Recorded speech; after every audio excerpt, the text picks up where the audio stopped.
আজ বানাবো একটা খুব জনপ্রিয় ইন্দো চাইনিজ রেসিপি, যার নাম ড্রাগন চিকেন। তুমি তো পারলে ড্রাগন কি মেরে খেয়ে নেবে, ড্রাগন চিকেন তো সামান্য ব্যাপার। পারলে কোনদিন তোমাকেই কেটে খেয়ে নি। কি ড্রাগন মার্কা মহিলা রে বাবা।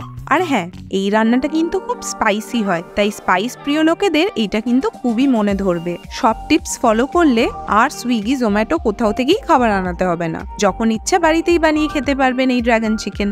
বাজার থেকে চিকেনের ব্রেস্ট কিনেছিলাম 300 গ্রাম, আর বাড়িতে এসে লম্বা লম্বা স্ট্রিপ করে এইভাবে কেটে নিয়েছি। এবার এটাকে ম্যারিনেট করে নেব।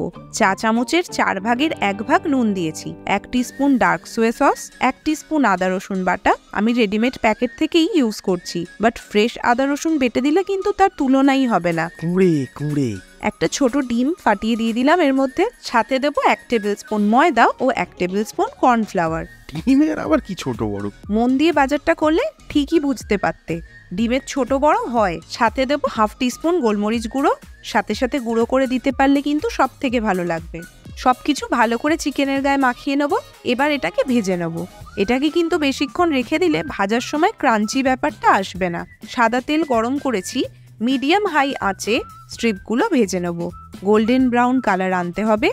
আঁচ খুব বেশি রাখলে বাইরেটা বেশি ভাজা হবে, কিন্তু ভেতরটা থাকবে কাঁচা, তাই খুব মন দিয়ে কিন্তু এই ভাজার কাজটা করতে হবে। 3 থেকে 4 মিনিটের মধ্যেই ভাজা হয়ে যাবে। তুলে একটা পাত্রে আলাদা করে রেখে দিলাম।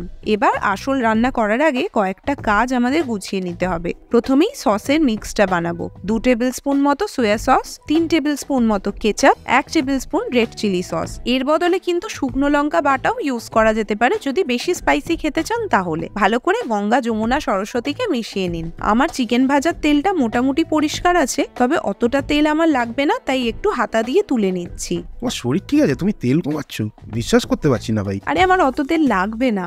উফ, 1 হাতা তেল নিলাম প্যানে। 1 টেবিল স্পুন আদা কুচি দিলাম, 1 টেবিল স্পুন রসুন কুচি, 6টা শুকনো লঙ্কা 2 ভাগ করে দিয়ে দিলাম। 1 মিনিট সতে করে 1 টেবিল স্পুন কাজু দিয়ে দিন। কাজুটা আমি ভাঙা কাজুই ইউজ করেছি। হালকা ব্রাউন রং হলেই 2 টেবিল স্পুন কোচানো পেঁয়াজ অ্যাড করলাম। পেঁয়াজটা কিন্তু একটু মোটা মোটা করে কাটা। এবার 3টে কালারের ক্যাপসিকাম দিলাম, লম্বা লম্বা কাটা। খুব বড় লোক, তবে আপনাদের কাছে শুধু ক্যাপসিকাম থাকলে সেটা দিয়েই করবেন, এর কথা শুনবেন না। জাস্ট 2 মিনিট নেড়েচেড়েই 1 চামচ জল দিয়ে প্যানে হিটটা একটু কমিয়ে নেব। এবার সসটা অ্যাড করলাম, ও বাটি ধোয়া জল তো আমি দেবই। অল্প নুন দেবো, সব সসেই নুন থাকে, তাই সেটা বুঝে শুনেই নুনটা কম দিলাম। 1 টিস্পুন গোলমরিচ ও 1 টেবিল স্পুন ভিনিগারও দিলাম। টক ঝাল মিষ্টি তবেই তো হবে। 1 টিস্পুন কর্নফ্লাওয়ার জলে গুলে নিচ্ছি। সসটা গাঢ় করার জন্য এবার কর্নফ্লাওয়ার গোলা জলটা দিয়ে দেবো এবং একভাবে নাড়তে থাকবো। এই সময় কিন্তু ফাঁকিবাজি করলে হবে না। গ্রেভি ঘন হয়ে গেছে, চিকেনটা দিয়ে একবার টস করে নেবো, যাতে সসটা ভালো করে সব চিকেন পিসগুলোর গায়ে লেগে যায়।